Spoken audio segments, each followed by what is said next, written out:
तुझ्या या बिकट परिस्थितीला मीच जबाबदार आहे. हो, तुझ्या या अवस्थेला मीच जबाबदार आहे.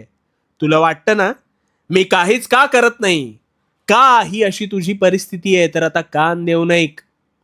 मला सांग, एखादं तलवारीसारखं शस्त्र शत्रूवर कधी घातक ठरतं रे? तू म्हणशील त्याला धार असल्यावर, पण माझ्या आयुष्याला समाधानाची धार मात्र नाही. अरे इथेच तर खरी मेख आहे. तुझ्या ह्याच तलवारीला धार काढण्याचं काम करतोय मी. हो, तुझ्या ह्याच तलवारीला धार काढण्याचं काम करतोय मी. बोथट तलवार कधीच काहीच कामाची नसते, हे पटतं ना तुला? ह्याच साठी अट्टाहास सुरू आहे. तुझं आयुष्य बोथट ठेवायचं नाहीये मला. यासाठी तलवारीला धार काढताना तिला असंख्य वेदना होतात. अक्षरशः अग्निदिव्यातून जावं लागतं रे. तेव्हा कुठे धारदार होते ना ती. आणि मग आणि मग अशी धारदार तलवारच सर्वांवर भारी पडते.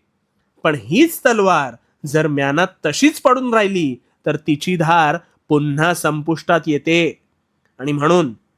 आणि म्हणून तुझ्या आयुष्याला धार काढण्याचं काम करतोय मी. जितका अग्निदिव्यातून जाशील तितका दिवसेंदिवस अधिकाधिक सक्षम बनत जाशील. तुला एखाद्या ठराविक कालावधीत संपन्न न होणारी गोष्ट निव्वळ अशा कठीण समयीच तू साकार करू शकलास. का माहितीये? का माहितीये? कारण हा कठीण समयच तलवारीप्रमाणे तुझ्या आयुष्याला धार काढत होता म्हणून. अरे जिथे सूर्य आहे तिथे चंद्र आहे, जिथे आकाश आहे तिथे पाताळ आहे, जिथे अंधार आहे तिथे उजेड आहे, आणि म्हणून जिथे सूर्यास्त आहे तिथे नवा सूर्योदय झाल्याशिवाय राहणार नाही. कारण हा माझ्या सृष्टीचा नियम आहे. त्यामुळे तू परीक्षा पूर्ण होईपर्यंत फक्त हरू नकोस. कारण भिवू नकोस, मी तुझ्या पाठीशी आहे.